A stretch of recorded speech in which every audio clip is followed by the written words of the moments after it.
ക്ലാസ്സിന്റെ പുതിയ എപ്പിസോഡിലേക്ക് എല്ലാവർക്കും സ്വാഗതം. ഈശോ മിശിഹായ്ക്ക് സ്തുതിയായിരിക്കട്ടെ. സുഖമാണോ എല്ലാവർക്കും? സന്തോഷമാണോ? സന്തോഷമാണെന്ന് നമ്മൾ പറയുമ്പോൾ നമ്മുടെ മുഖത്ത് എന്തുണ്ടായിരിക്കണം? പുഞ്ചിരി. എന്നെല്ലാവരും നന്നായിട്ട് ചിരിച്ച് ഞങ്ങളുടെ മുഖത്ത് ഇപ്പം ഒരു സന്തോഷം തോന്നുന്നുണ്ട്. പിന്നെ നിങ്ങൾക്ക് സ്കൂളിലൊക്കെ ടീച്ചേഴ്സിനെ ഇഷ്ടമാണോ? ടീച്ചേഴ്സ് പഠിപ്പിക്കുന്നത് നിങ്ങൾ നന്നായിട്ട് ശ്രദ്ധിക്കാറുണ്ടോ? നിങ്ങൾക്ക് പഠിക്കാനാണോ കളിക്കാനാണോ ഏറ്റവും ഇഷ്ടം? കളിക്കാനാണല്ലേ. ഏറ്റവും ഇഷ്ടപ്പെട്ട കളി ഏതാ നിങ്ങൾക്ക്? ഫുട്ബോൾ. പെൺകുട്ടികൾക്ക് ഫുട്ബോളാണോ കളിക്കാൻ ഇഷ്ടം? അല്ല, ഷട്ടിൽ കളിക്കും. നിങ്ങൾ അക്ക് കളിക്കാറില്ലേ? പെൺകുട്ടികൾ സാധാരണ കളിച്ച് കാണുന്നത് അക്കാണ്. അപ്പം നമ്മൾ ഇപ്പം ഇവിടെ ഒരു കളി കളിക്കാൻ പോവാണ്. ഈ കളിയിൽ എല്ലാവർക്കും പങ്കെടുക്കാൻ പറ്റില്ല. 3 പേര് ഈ കളി കളിക്കുന്നു, ബാക്കിയുള്ളവർ എന്ത് ചെയ്യുന്നു? ഇത് കാണുന്നു. കണ്ടവരെ എന്ത് ചെയ്യണം? കൈയടിച്ച് പ്രോത്സാഹിപ്പിക്കണം. ഇനി നിങ്ങൾ കാത്തിരിക്കുന്ന അടിപൊളി ഗെയിം. ഈ കളിയുടെ നിബന്ധന എന്ന് പറയുന്നത്, ഇവിടെ ഈ 3 പ്ലേറ്റിലായിട്ട് റിബൺ വെച്ചിട്ടുണ്ട്. റിബൺ കട്ട് ചെയ്താണ് വെച്ചേക്കുന്നത്. പല കളറ് റിബണുണ്ട്. ഇതിൽ നിന്നും ഈ കളർഫുള്ളായിട്ട് ഈ റിബൺസിൽ നിന്ന് നമ്മൾ സെലക്ട് ചെയ്യേണ്ട കളറ് വൈറ്റാണ്. ഇതിൽ കുറച്ച് വൈറ്റ് റിബൺ കൂടുതൽ കട്ട് ചെയ്തിട്ടിട്ടുണ്ട്. അപ്പം നിങ്ങൾ ഏറ്റവും കൂടുതൽ സെലക്ട് ചെയ്യുന്ന ആരാണോ അവരാണ് വിജയി. പിന്നെ സെലക്ട് ചെയ്യുമ്പോൾ നമ്മൾ ശ്രദ്ധിക്കേണ്ടത് എന്താണെന്നറിയാവോ? ഈ പ്ലേറ്റിൽ സ്ഥലമുണ്ട് ഇഷ്ടം പോലെ. ഈ പ്ലേറ്റിൽ നിന്ന് റിബൺ താഴെ പോകാതെ നിങ്ങൾ ശ്രദ്ധിക്കണം. താഴെ പോകാതെ വൈറ്റ് റിബൺ സെലക്ട് ചെയ്യാനായിട്ട് ശ്രദ്ധിക്കണം. 30 സെക്കൻഡ് സമയം നിങ്ങൾക്ക് തരും. അപ്പോൾ ഇതിൽ ഒരു ടൈം നോക്കാനായിട്ട് നിങ്ങളിൽ നിന്ന് ഒരാൾ തന്നെ എണീറ്റ് വരിക. അതിന് നമ്മൾ സ്റ്റാർട്ട് പറയും. അപ്പം കളി തുടങ്ങുക. നമുക്ക് തുടങ്ങിയാലോ? എല്ലാവരും റെഡിയാണോ? ആരെങ്കിലും 3 പേര് എണീറ്റ് വന്നേ. ടൈം നോക്കുന്ന ആരാ? നിങ്ങൾ റെഡിയായോ? നമുക്ക് കളി തുടങ്ങിയാലോ? നോക്കിയാ സ്റ്റാർട്ട്.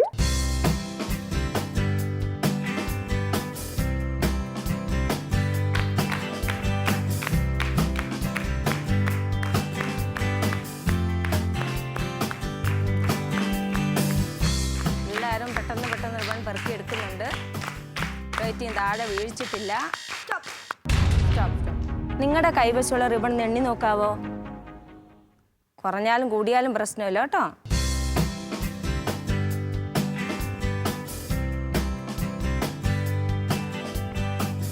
എത്ര കിട്ടി? 15. മോൾക്കോ? 20. 16. അപ്പോൾ 20 കിട്ടിയ മോളുടെ പേരെന്നായിരുന്നു?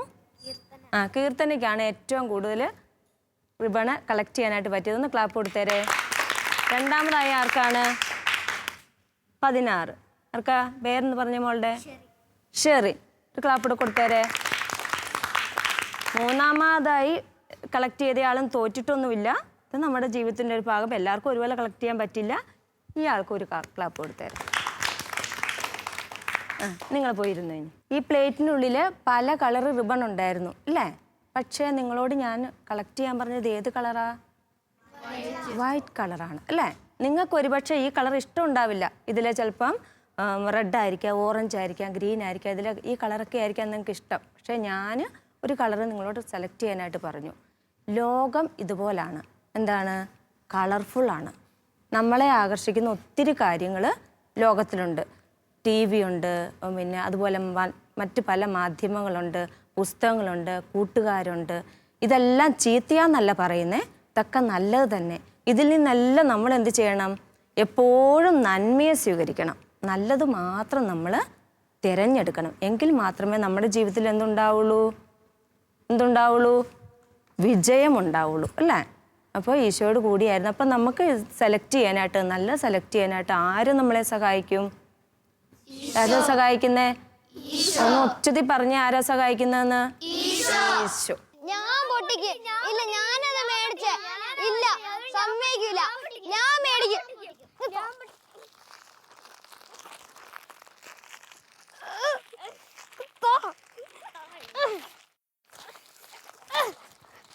ഹേ, എന്താ നീളീ കാണിക്കുന്നത്? ഭക്ഷണ സാധനമല്ലേ, ദേഷ്യത്തിന് നശിപ്പിച്ച് കളയാമോ? ഭക്ഷണമില്ലാതെ വിഷമിക്കുന്ന എത്ര പേരുണ്ട് നമ്മുടെ ചുറ്റും. സോറി ചേച്ചി, ഇനി ഞങ്ങൾ ഇത് ആവർത്തിക്കില്ല കേട്ടോ. രണ്ടുടുപ്പുള്ളവൻ ഒന്നില്ലാത്തവന് കൊടുക്കട്ടെ എന്ന് ഈശോയുടെ തിരുവചനം അനുസരിക്കാൻ നാം കടപ്പെട്ടവരല്ലേ. സമ്പത്തിൽ മുഴുകിപ്പോകാതെ ചുറ്റും ദാരിദ്ര്യം അനുഭവിക്കുന്നവരിലേക്ക് ഇറങ്ങിച്ചെല്ലുവാൻ ഈ സെഗ്മെന്റ് നിങ്ങളെ സഹായിക്കട്ടെ. നിങ്ങൾ TV കാണാറുണ്ടോ? കാണാൻ നിങ്ങൾക്ക് ഇഷ്ടമാണോ? നിങ്ങൾ TV-യിൽ എന്താ കൂടുതലായിട്ട് കാണുന്നത്? എന്താ കുട്ടികൾക്ക് എന്താ ഇഷ്ടം? ഏറ്റവും കൂടുതൽ ഇഷ്ടമായിട്ട് നിങ്ങൾ കാണുന്നത് കാർട്ടൂൺ അല്ലേ? കാർട്ടൂൺ കണ്ടാൽ നമുക്ക് എന്തെങ്കിലും പ്രത്യേകിച്ച് ചിന്തിപ്പിക്കാനായിട്ടോ അങ്ങനെ എന്തെങ്കിലും ഉണ്ടോ? അതിൽ കണ്ടിരിക്കാൻ നിങ്ങൾക്ക് രസമാണ്. എത്ര സമയം വേണമെങ്കിലും നിങ്ങൾ കാർട്ടൂൺ കണ്ടിരിക്കും അല്ലേ? എന്നാൽ നിങ്ങളെ ഞാനൊരു വീഡിയോ ക്ലിപ്പ് കാണിക്കാം. അപ്പം അതിനുള്ളിലെ വ്യക്തികൾ ആരാന്ന് നമുക്കറിയത്തില്ല, എനിക്കും അറിയത്തില്ല, നിങ്ങൾക്കും അറിയില്ല. പക്ഷേ അവർ ചെയ്യുന്ന പ്രവൃത്തികൾ എന്താണെന്ന് നിങ്ങൾ സൂക്ഷിച്ച് നോക്കണം. എന്നിട്ട് ഞാൻ ചോദിക്കും അവരെന്താ ചെയ്യുന്നതെന്ന്. എന്നാൽ നമുക്ക് കണ്ടാലോ?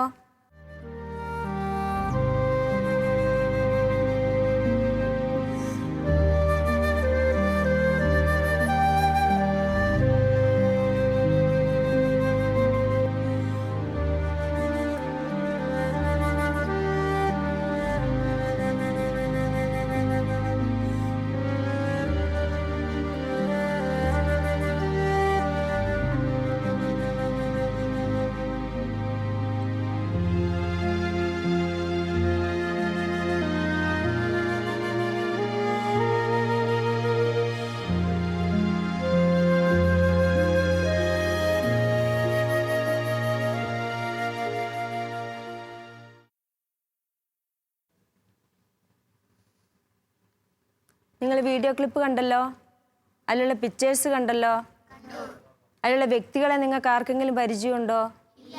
ആർക്കും പരിചയമില്ല, എനിക്കും പരിചയമില്ല. പക്ഷെ അവർ ചെയ്യുന്ന പ്രവൃത്തികൾ നിങ്ങൾ കണ്ടു കഴിഞ്ഞോ?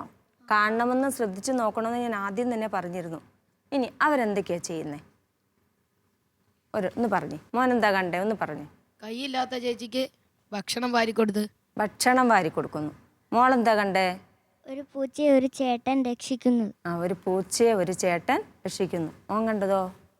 സ്ത്രീക്ക് വാരി കൊടുക്കുന്നു ചോറ്. ചോറ് വാരി കൊടുക്കുന്നു. മോളോ?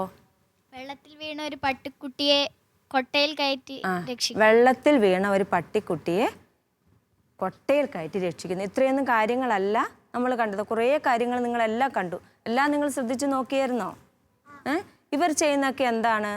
നല്ല പ്രവൃത്തികളാണോ ചീത്ത പ്രവൃത്തികളാണോ? നല്ല പ്രവൃത്തികളാണ് ഇവർ ചെയ്യുന്ന മുഴുവൻ.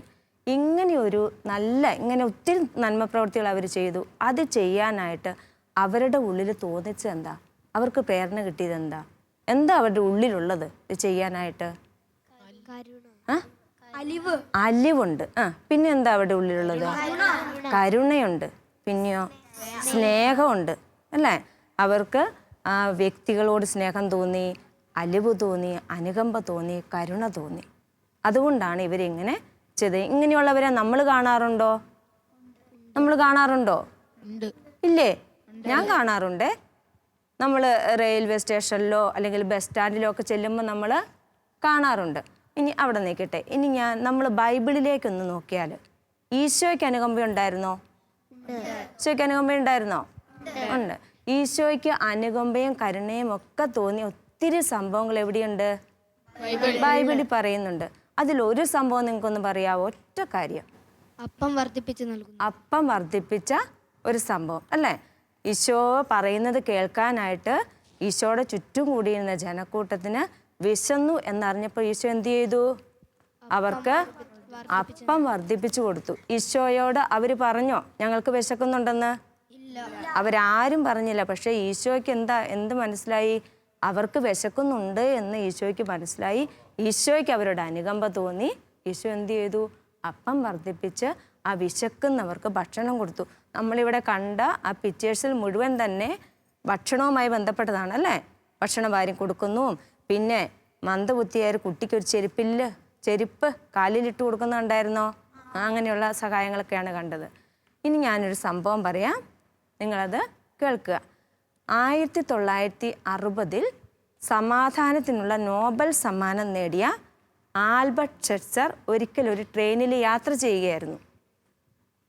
അദ്ദേഹത്തിൻ്റെ അടുത്ത് ഒരു യുവാവ് വന്നിരുന്നു. അദ്ദേഹത്തിൻ്റെ നേരെ ഓപ്പോസിറ്റായിട്ട് വൃദ്ധനായ ഒരു മനുഷ്യൻ വന്നിരുന്നു. നമ്മളും ട്രെയിനിലും ബസ്സിലും ഒക്കെ യാത്ര ചെയ്യാറുണ്ടല്ലേ? നമ്മുടെ അടുത്തിരിക്കുന്നവരെ നമ്മൾ ശ്രദ്ധിക്കാറുണ്ടോ? ശ്രദ്ധിക്കാറില്ല. നമ്മളിങ്ങനെ ഇരുന്ന് പോകത്തേ ഉള്ളൂ. അപ്പോൾ എന്ത് ചെയ്തു? ആ വൃദ്ധനായ മനുഷ്യൻ്റെ മുഖത്ത് വന്നിരുന്നപ്പോൾ തൊട്ട് ആകെ ഒരു വെപ്രാളവും വിഷമവും ഉത്കണ്ഠയെല്ലാമാണ്. ഇത് ഈ ആൽബർട്ട് ഷെറ്റ്സർ തിരിച്ചറിഞ്ഞു. ഇപ്പോൾ ഈ മനുഷ്യൻ്റെ അടുത്തിരുന്ന യുവാവ്, ആൽബർട്ടിൻ്റെ അടുത്തിരുന്ന യുവാവ് പറഞ്ഞു, ഓ ടൗണിൽ എത്തുമ്പോഴേക്ക് സന്ധ്യ ആവുമെന്നാണ് തോന്നുന്നേ, പിന്നെ ഈ ട്രെയിൻ ഇന്ന് വൈകിയല്ലോ എന്ന് പറഞ്ഞു. ഉടനെ വൃദ്ധനായ മനുഷ്യൻ ചാടി പറഞ്ഞു, സന്ധ്യ ആകുമെന്നാണ് തോന്നുന്നത്, രാത്രിയാകും. ഇയാളുടെ മനസ്സിലുള്ളത് മുഴുവൻ അങ്ങ് പറയാൻ തുടങ്ങി. രാത്രിയായി കഴിഞ്ഞാൽ എൻ്റെ മകന് ആ ടൗണിലുള്ള ഒരു ഹോസ്പിറ്റലിൽ സീരിയസ് ആയിട്ട് കിടക്കുവാണ്. അവനെ ജീവനോടെ കാണാൻ പറ്റുമെന്ന് എനിക്ക് അറിഞ്ഞുകൂടാ. ആ ആശുപത്രി എനിക്കറിയില്ല, എവിടെയാണെന്നും എനിക്കറിയില്ല, ടൗണും എനിക്കറിയില്ല, ഒന്നും അറിയില്ല എന്ന് പറഞ്ഞു. ഉടനെ യുവാവ് എന്ത് പറഞ്ഞു എന്നറിയാവോ? ഞാൻ എന്ത് ചെയ്യാം, നിങ്ങൾ ഭയപ്പെടണ്ട, അപ്പച്ചനെ ഞാൻ ആ ഹോസ്പിറ്റലിൽ കൊണ്ടാക്കാം, മോൻ്റെ അടുത്ത് കൊണ്ടയാക്കിയതിന് ശേഷം ഞാൻ എൻ്റെ ജോലി സ്ഥലത്തേക്ക് പൊയ്ക്കൊള്ളാമെന്ന് പറഞ്ഞു. അപ്പോൾ ഈ യുവാവിൻ്റെ സമയം അയാൾ മാറ്റിവെച്ചു, എല്ലാ സംഭവങ്ങളും മാറ്റിവെച്ചിട്ട്, അയാളുടെ തിരക്കുകളൊക്കെ മാറ്റിവെച്ചിട്ട് ഈ വൃദ്ധന് വേണ്ടി ഒരു ചെറിയ സഹായം ഈ യുവാവ് ചെയ്തു കൊടുത്തു. അപ്പോൾ ഈ യുവാവിന് ഈ വൃദ്ധനായ മനുഷ്യനോട് എന്ത് തോന്നി? കരുണ തോന്നി, കരുകമ്പ തോന്നി, ദയ തോന്നി. ഇതെല്ലാം തോന്നിയത് കൊണ്ടാണ് ഇങ്ങനെയൊരു പ്രവൃത്തി ചെയ്യാനായിട്ട് അയാൾ മുതിർന്നത്. ഇനി ആരോരുമില്ലാത്തവരെ രക്ഷിച്ച് അവർക്ക് വേണ്ടി ജീവിച്ച് അവരെ പരിചരിച്ച് മരിച്ച് വിശുദ്ധരായ വ്യക്തികൾ നമ്മുടെ സമൂഹത്തിലുണ്ട്. നിങ്ങൾക്കറിയാവോ അവരെ പറ്റി? അറിയാമെങ്കിൽ ആരുടെയെങ്കിലും പേരറിയാമെങ്കിലും ഒന്ന് പറഞ്ഞേ. വിശുദ്ധ മദർ തെരേസ, പിന്നെ വിശുദ്ധ ഡാമിയൻ, അതുപോലെ വിശുദ്ധ വിൻസെൻ്റ് പോൾ. ഇവർ രോഗികളെയും അതുപോലെ തന്നെ ആരുമില്ലാത്തവരെയും ലോകം ഉപേക്ഷിച്ചവരെയെല്ലാം കയ്യിലെടുത്ത് അവർക്ക് വേണ്ടി ജീവിച്ച് മരിച്ചവരാണ്. അങ്ങനെ ചെയ്യാൻ ഇവരുടെ ഉള്ളിൽ തോന്നിച്ചെന്താ? ഇവരുടെ ഉള്ളിൽ എന്തുണ്ട്? അനുകമ്പയുള്ളത് കൊണ്ടാണ് ഇവരിതെല്ലാം ചെയ്ത്. ഇനി നിങ്ങളോട് ഞാനൊരു കാര്യം ചോദിക്കട്ടെ, നമ്മുടെ ഉള്ളിൽ ഇതുണ്ടോ? ഉണ്ടോ? നിങ്ങളുടെ ഉള്ളിലുണ്ടോ ഈ അനുകമ്പയും ദയയും കരുണയൊക്കെ ഉണ്ടോ? ഉണ്ടെങ്കിൽ ഉണ്ടെന്ന് ഉച്ചത്തിൽ പറഞ്ഞോ, ഇല്ലെങ്കിൽ ഇല്ല എന്ന് പറഞ്ഞു. നിങ്ങൾക്ക് എന്താ തോന്നുന്നെങ്കിൽ അതങ്ങ് പറഞ്ഞോ. ഉണ്ടോ? ഉണ്ട്. നമ്മുടെ എല്ലാ ഉള്ളിൽ ദൈവം എന്ത് തന്നിട്ടുണ്ട്? ഈ ഗുണങ്ങളെല്ലാം നമ്മുടെ ഉള്ളിൽ തന്നിട്ടുണ്ട്. പക്ഷെ നമ്മൾ എന്ത് ചെയ്യുന്നില്ല? അത് ഉപയോഗിക്കുന്നില്ല. ഇപ്പം നമ്മൾ ആ പിക്ചേഴ്സിൽ നിങ്ങൾ കണ്ടു, അവരിങ്ങനെ എവിടെയെങ്കിലും അടഞ്ഞിരിക്കുന്ന ഒരു സ്ഥലത്തെ വീട്ടിലൊരു ഭിക്ഷക്കാരൻ വന്നപ്പം ഭക്ഷണം കൊടുത്താണോ നമ്മൾ കണ്ടേ? അല്ല, അവരെല്ലാം പൊതു സ്ഥലത്ത് വെച്ചാണ് ഇത് ചെയ്യുന്നത്, ഇല്ലേ? നമ്മളും കാണാറില്ലേ? ബസ് സ്റ്റാൻഡിലും അതുപോലെ റെയിൽവേ സ്റ്റേഷൻ നമ്മൾ പുറത്തിറങ്ങുമ്പോഴൊക്കെ നമ്മൾ കാണാറുണ്ട്, അല്ലേ? കൈയില്ലാത്തവരും കാലില്ലാത്തവരൊക്കെ ഒരു ഭക്ഷണപ്പൊതിയുമായിട്ട് നമ്മൾ ആരും അവിടെ അടുത്തേക്ക് പോകാറില്ല. ഇപ്പം നിങ്ങൾ കൊച്ചു കുട്ടികളാണ്, നിങ്ങൾ അത് ചെയ്യാനായിട്ട് മടിക്കും. കാരണം നമുക്ക് ഭിക്ഷക്കാരെ കാണുമ്പോൾ ചിലപ്പോൾ നിങ്ങൾക്ക് ഉള്ളിൽ ഭയം ഉണ്ടാകും. പക്ഷെ മുതിർന്ന് കഴിയുമ്പം നമുക്ക് എന്ത് ചെയ്യാം? ഇതൊന്നും ഭയപ്പാടില്ലാണ്ട് നമുക്ക് ചെയ്യാൻ സാധിക്കണം. വീട്ടിലൊരു ഭിക്ഷക്കാരൻ വന്നാൽ നമ്മൾക്ക് ഭിക്ഷ കൊടുക്കാനായിട്ട് അമ്മയോട് പറയാൻ പറ്റുമല്ലോ, ഇല്ലേ? അപ്പം നമ്മുടെ ഉള്ളിലും ദൈവം ഇതെല്ലാം തന്നിട്ടുണ്ട്, നമ്മളത് വേണ്ട രീതിയിൽ നമ്മൾ ഉപയോഗിക്കുന്നില്ല. ഇനി ഞാൻ ചില കാര്യങ്ങൾ നിങ്ങളോട് ചോദിക്കുകയാണ്. നമ്മുടെ ജീവിതത്തിൽ ഇങ്ങനെ കരുണയും അനുകമ്പയും ദയയും അലിവും ഒക്കെ പ്രകടിപ്പിക്കാൻ വേണ്ടി കിട്ടുന്ന സാഹചര്യങ്ങൾ ഏതൊക്കെയാണ് നിങ്ങളുടെ ജീവിതത്തിലുണ്ട്? നിങ്ങളുടെ സ്കൂളിൽ നിങ്ങൾക്ക് കിട്ടും, നിങ്ങളുടെ വീട്ടിൽ നിങ്ങൾക്ക് കിട്ടും, നിങ്ങൾ പുറത്തിറങ്ങിയാൽ നിങ്ങൾക്ക് കിട്ടും. അങ്ങനെയുള്ള സാഹചര്യങ്ങൾ. ഭിക്ഷക്കാർക്ക് ഭക്ഷണം കൊടുക്കും. ഭിക്ഷക്കാർക്ക് ഭക്ഷണം കൊടുക്കുന്ന പറഞ്ഞു. വീട്ടിൽ ഭിക്ഷക്കാർ വരുമ്പം അമ്മയോട് പറയുക, എടുത്തുകൊണ്ട് കൊടുക്കുക. അങ്ങനെ ഇനി എന്താ ചെയ്യാൻ പറ്റും നമുക്ക്? അറിവില്ലാത്തവർ നമ്മുടെ ഒരു കൂട്ടുകാർ വിഷമിച്ചിരിക്കുകയാണ്, അവർക്കറിയില്ല. അപ്പം നമുക്ക് അവരുടെ ഉള്ളിലൊരു കരുണ തോന്നണം, നമുക്കറിയാവുന്ന കാര്യങ്ങൾ നമുക്ക് പറഞ്ഞു കൊടുക്കാൻ പറ്റും. ഇതൊക്കെ നിങ്ങൾക്ക് ചെയ്യാൻ പറ്റുന്ന കൊച്ചു കൊച്ചു കാര്യങ്ങൾ. ഇനി എന്താ ചെയ്യാൻ പറ്റുന്നത്?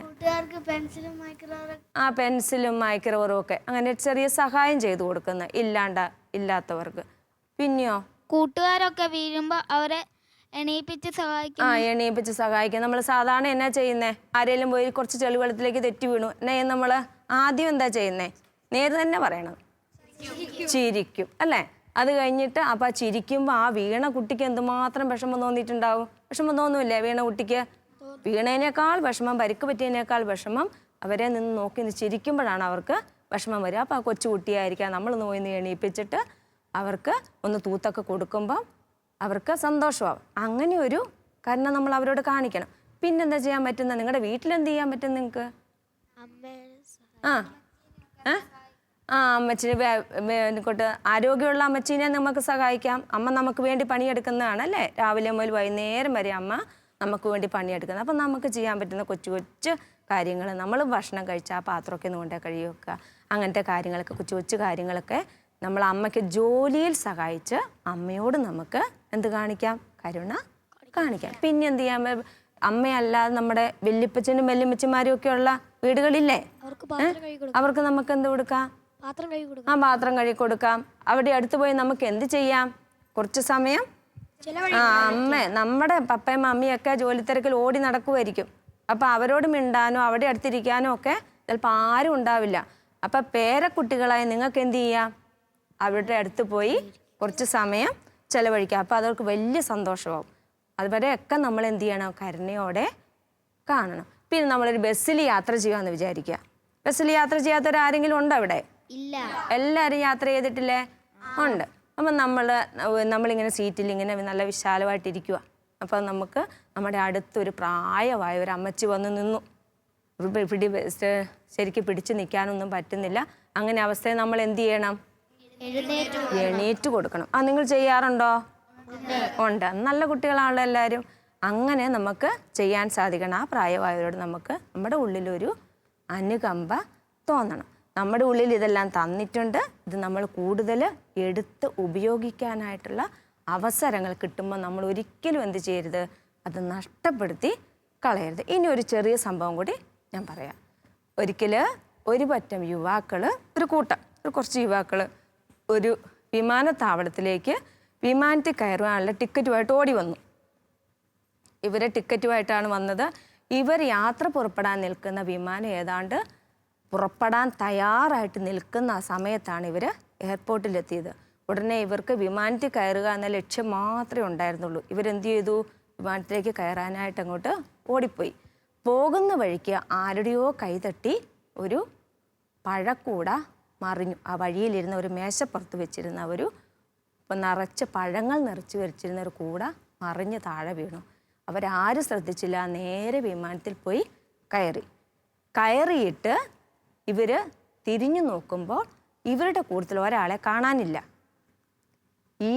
ഇവർ കാണാതായ ആ യുവാവിന് വേണ്ടി ഒന്ന് നോക്കി കഴിഞ്ഞപ്പം അകലെ നിന്ന് ഇവൻ ഇങ്ങനെ അവർക്ക് ടാറ്റ കൊടുത്തിട്ട് ഈ യുവാവ് തിരിഞ്ഞു നടന്നിട്ട് ഈ താഴെ വീണ പഴക്കൂടയിലെ കൂടെ എടുത്ത് നിവർത്തി വെച്ചിട്ട് ആ പഴങ്ങളെല്ലാം അതിനുള്ളിൽ പെറുക്കിയിട്ടിട്ട് അത് മേശപ്പുറത്ത് എടുത്തു വെച്ച് കൊടുത്തു. 10 വയസ്സോളം തോന്നിക്കുന്ന അന്ധയായ ഒരു ബാലിക ഉപജീവന മാർഗത്തിനായിട്ട് നടത്തിയിരുന്ന ഒരു കച്ചവടമായിരുന്നു ഈ പഴക്കച്ചവടം. ആ കുട്ടി അറിഞ്ഞില്ല ഈ പഴക്കൂട താഴെ വീണതും പഴങ്ങൾ ചിതറിപ്പോയതും ഒന്നും. അപ്പോൾ ഈ യുവാവ് എന്ത് ചെയ്തു? അയാളുടെ സമയം മുഴുവൻ കളഞ്ഞിട്ട് അയാളുടെ ആ പൈസ പോയതൊന്നും അയാൾ കണക്കാക്കിയില്ല. ഈ കുട്ടിയോട് അലിവ് തോന്നിയിട്ട് ഇയാൾ തിരിഞ്ഞു വന്നിട്ട് ഈ പഴക്കൂടി എടുത്തു വെച്ച് ഇട്ട് കൊടുത്തിട്ട് ആ കുട്ടിയുടെ കയ്യിൽ കുറച്ച് പണവും കൊടുത്തിട്ടാണ് ഇയാൾ പോയത്. ഇയാളുടെ മനസ്സിൽ എന്തുണ്ട്? അനുകമ്പയുണ്ട്. നമുക്കും എന്ത് വേണം? നമ്മുടെ ഉള്ളിൽ ഇതുണ്ട്. ഇനി കൂടുതലായിട്ട് നമ്മളിത് എന്ത് ചെയ്യണം? വളർത്തിയെടുക്കണം, ഉപയോഗിക്കണം. അതിന് നമുക്ക് കിട്ടുന്ന അവസരങ്ങളൊന്നും നമ്മൾ നഷ്ടപ്പെടുത്തി കളയരുത്. നിങ്ങൾക്ക് ആഗ്രഹമുണ്ടോ ഇതുപോലെ കരുണ പ്രവർത്തികൾ ചെയ്യാനായിട്ട്? കരുണ നിറഞ്ഞവരായി ജീവിക്കാൻ ആഗ്രഹമുണ്ടോ? നമ്മൾ മനുഷ്യരോട് മാത്രം മതിയോ ഈ കരുണയൊക്കെ? എല്ലാ ജീവികളോടും വേണം. പിക്ചേഴ്സ് നമ്മൾ കണ്ടില്ലേ? പട്ടിക്കുട്ടിയെ രക്ഷിക്കുന്ന അമ്മേനെ കണ്ടില്ലേ? ഒരു പട്ടി ഇങ്ങനെ കാലിൽ ഏറ് കൊണ്ടിട്ട് അതിങ്ങനെ ചട്ടി പോവുകയാണെങ്കിൽ എന്താ ചെയ്യുന്നത്? ആൺകുട്ടികൾ എന്താ ചെയ്യുന്നത്? സാധാരണ കല്ലെടുത്തു ഒരു ഏറും കൂടെ കൊടുക്കും. അത് പീക്ക് കരഞ്ഞുകൊണ്ട് ഓടിപ്പോകും അല്ലേ? നമ്മൾ ആ പട്ടിക്കുട്ടിയെ പോയി മുറിവെല്ലാം വെച്ച് കെട്ടി അങ്ങനെ ചെയ്യണമെന്നല്ല പറയുന്നേ. പക്ഷെ നമുക്ക് അതിനെ ഉപദ്രവിക്കാതിരിക്കാൻ പറ്റും അല്ലേ? അതിനോട് നമുക്കൊരു ചെറിയ കരുണ കാണിക്കാൻ പറ്റൂലേ?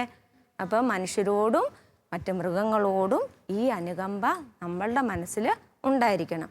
നമ്മുടെ ഉള്ളിലുണ്ട്. അത് നമ്മൾ വളർത്തിയെടുക്കണം. അപ്പം നിങ്ങൾക്ക് ആഗ്രഹമുണ്ടോ ഇങ്ങനെ കണ്ണ് പ്രവർത്തിക്കാനായിട്ട് ആഗ്രഹമുണ്ടോ? ഉണ്ടെങ്കിൽ ഒന്ന് ഉച്ചത്തിൽ പറഞ്ഞേ, എനിക്കും ആഗ്രഹമുണ്ടെന്നൊന്ന് പറഞ്ഞേ. നമുക്ക് എന്ത് ചെയ്യാം? ആഗ്രഹം ഉണ്ടെങ്കിൽ ഈ ആഗ്രഹം സാധിച്ചു തരുന്നത് ആരാ? ഈശോ. അപ്പം നമുക്ക് എന്ത് ചെയ്യണം? ഈശോയോട് പ്രാർത്ഥിക്കാം അല്ലേ? എല്ലാവരും ഒന്ന് കൈകൂപ്പിക്കേ. കണ്ണടച്ചിരുന്നേ. നമുക്ക് കണ്ണടച്ചിരുന്ന് ഈശോയോട് ഒരു നിമിഷം, ഈശോയെ, ഞങ്ങളുടെ ഉള്ളിൽ അങ്ങയുടെ ഉണ്ടായിരുന്ന കരുണ, ദയ, അനുകമ്പ ഇതെല്ലാം സമൃദ്ധമായിട്ട് ഞങ്ങൾക്ക് നൽകണമേ. ഞങ്ങൾക്ക് കരുണ പ്രവർത്തിക്കുവാനായിട്ട് കിട്ടുന്ന അവസരങ്ങൾ നന്നായിട്ട് വിനിയോഗിക്കുവാനായിട്ട്, മറ്റുള്ളവർക്ക് നന്മ ചെയ്യുവാനായിട്ട് ഞങ്ങളെ ഓരോരുത്തരെയും പ്രാപ്തരാക്കണമേ. പരിശുദ്ധാത്മാവിനാൽ ഞങ്ങളെ നിറയ്ക്കണമേ. ഞങ്ങളുടെ പ്രാർത്ഥന കേട്ട് ഞങ്ങളെയൊക്കെ കാരുണ്യമുള്ളവരാക്കി മാറ്റണമേ എന്ന് ഈശോയെ അങ്ങോട്ട് ഞങ്ങൾ പ്രാർത്ഥിക്കുന്നു. എത്രയോ പ്രാവശ്യം ഞങ്ങൾ ഭക്ഷണം വേസ്റ്റ് ആക്കിയിട്ടുണ്ട്. ആവശ്യമില്ലാത്ത സാധനങ്ങൾക്ക് വേണ്ടി ഞാനും പപ്പയോടും അമ്മയോടും വാശി പിടിച്ചിട്ടുണ്ട്. ഇനി ഞങ്ങൾ അതൊരിക്കലും ആവർത്തിക്കില്ല ചേച്ചി. സോറി. എന്നാൽ നമുക്ക് ഈ സന്തോഷം ഈശോടൊപ്പം പാടി ആഘോഷിച്ചാലോ?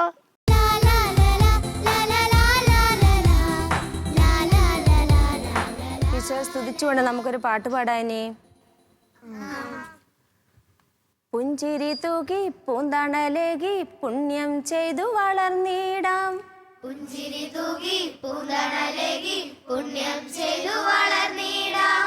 പുഞ്ചിരി തൂകി പൂന്തണലേകി പുണ്യം ചെയ്തു വളർന്നിടാം. പുഞ്ചിരി തൂകി പൂന്തണലേകി പുണ്യം ചെയ്തു വളർന്നിടാം.